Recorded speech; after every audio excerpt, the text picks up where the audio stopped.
Since it was first identified in some Asian countries in the late 1980s, the HIV epidemic has become a complex and alarming concern. This is particularly true in the Southeast Asia region, where increasing prevalence of new cases of HIV are still being documented, especially among vulnerable groups such as men who have sex with men (MSMs) and transgender people or TG.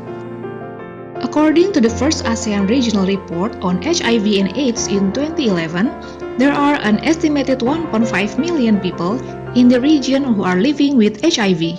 In the island countries of Southeast Asia, such as Indonesia, Malaysia, the Philippines and Timor-Leste, MSM and TG groups remain vulnerable but difficult to reach. This vulnerability can be attributed to several factors, including inadequate knowledge on HIV prevention, low level of condom use, and having multiple sexual partners. In addition, the limited access to healthcare services, criminalization, social exclusion, as well as stigma and discrimination have kept MSM and TG communities marginalized. A community-driven response was needed to effectively address this concern. For HIV/AIDS to be adequately addressed, the meaningful involvement of the affected communities need to be supported. The ASEAN HIVOS program, or IHP, was developed with this goal in mind. This multi-country grant supported by the Global Fund Round 10 is formally named Strengthening Community Systems to Reduce Vulnerability to and Impact of HIV Infection on MSM and TG in the Islands of Southeast Asia. It aims to reduce the risk of MSM and TG to HIV infection through initiatives that provide capacity building and support to local MSM and TG communities. The ASEAN HIVOS program is being implemented by the HIVOS as the principal recipient in partnership with the Islands of Southeast Asia Network, or ASEAN. The IHP is also being implemented by 4 countries sub-recipients, namely the GWL-INA in Indonesia, the PT Foundation in Malaysia, the PNGOC in the Philippines, and the Fundación Codifa in Timor-Leste. The ASEAN HIVOS program's objectives include strengthen the capacity of CBOs and healthcare providers to improve the delivery of HIV-related services for MSM and TG. Improve the enabling environment and strategic advocacy regarding MSM, TG, and HIV-related issues. Improve the development and utilization of strategic information on MSM, TG, and HIV to strengthen the national responses. To promote the strategic use of ICT and media to effectively scale up the HIV responses among MSM and TG. Since it started Phase 1 from October 2011 to September 2013 and carried on in its Phase 2 from October 2013 to September 2016, the IHP has completed several key activities and accomplishments. First, the ASEAN Secretariat was formally established in Jakarta, Indonesia. The support of IHP in the Secretariat has enabled it to lead the setting up and registration of local networks of MSM and TG organizations in countries, such as Philippines through the Dangal Network, the Push Philippines and Lakanbini Transgender Network. IHP also supported CBO networks in Malaysia through MyASEAN, and Timor-Leste through the Codifa Network. It has also helped strengthen and increase CBO membership of the GWL-INA MSM and TG network in Indonesia, which has now more than 108 member CBOs. Overall, these have led to the more active and meaningful participation of the MSM and TG CBOs in their own CCMs, CCM technical working groups, and other civil society mechanisms. Second, in Phase 2 alone, IHP has successfully engaged 80 CBOs to participate in the ASEAN Regional Network for MSM, TG, and HIV prevention. 498 CBO members received the needed capacity building training on management, leadership, accountability, and networking. More than 65 CBOs were able to develop their own 5-year strategic plans. Third, at the end of Phase 2, about 258 CBOs and individuals from Indonesia, Malaysia, Philippines, and Timor-Leste have benefited from IHP's trainings and other capacity building initiatives.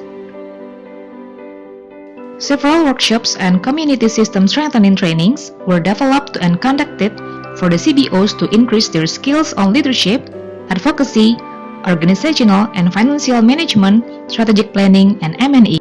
Fourth, the ASEAN, in partnership with HIFOS PRPMU, was able to leverage support from other donors such as the Robert Card Foundation, the Stop AIDS Now Fund, and the MFS grant of the Netherlands government. APTN and UPCOM to develop and implement complementary projects that fund local MSM and TG networks and communities.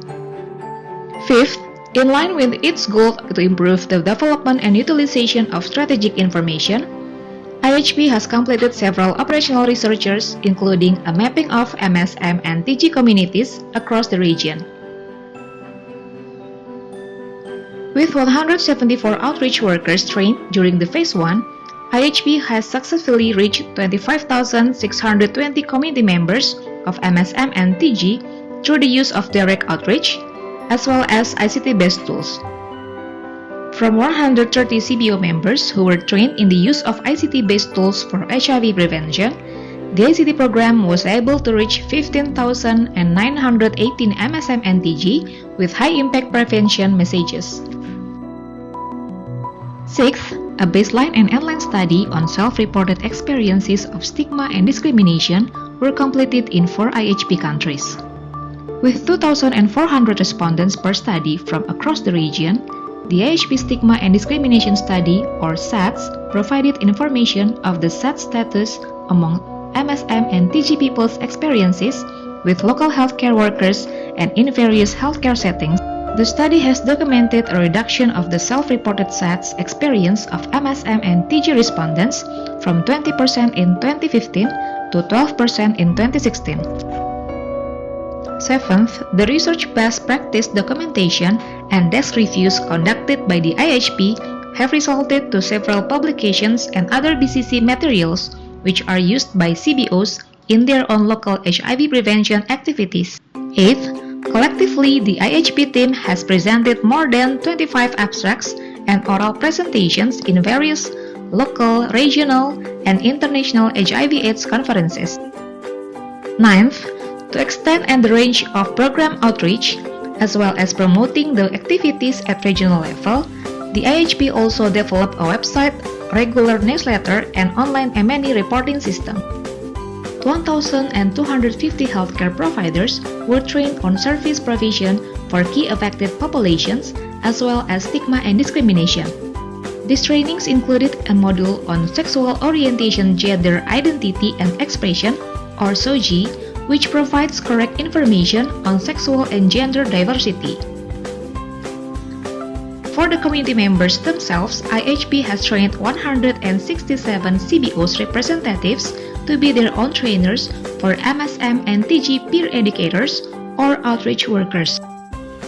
11th, innovative interventions were also conducted by the ASEAN HIFOS program, such as supported the activities of 21 local MSM and TG CBOs through its challenge funds for CBO support.